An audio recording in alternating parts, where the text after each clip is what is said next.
هذا جبل النبي شعيب كامل على الجهة اليمين،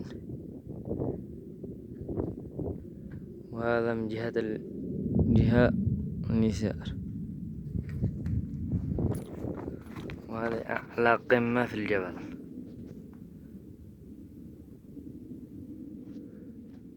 بس ممنوع الطلوع على راسه.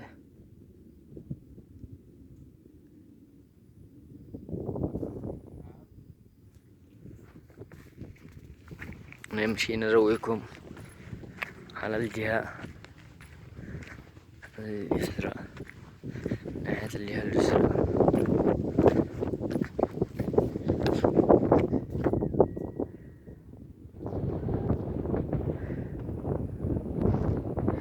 في سكان ما شاء الله.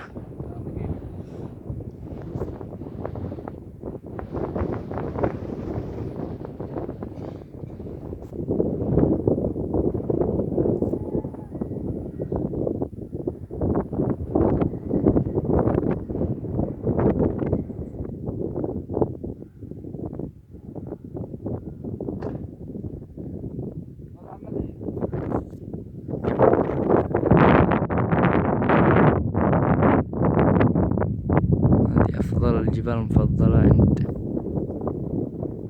ربنا.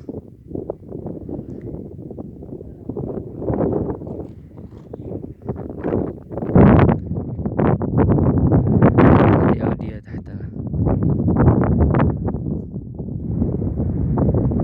وهذه الجبال كلها صغار.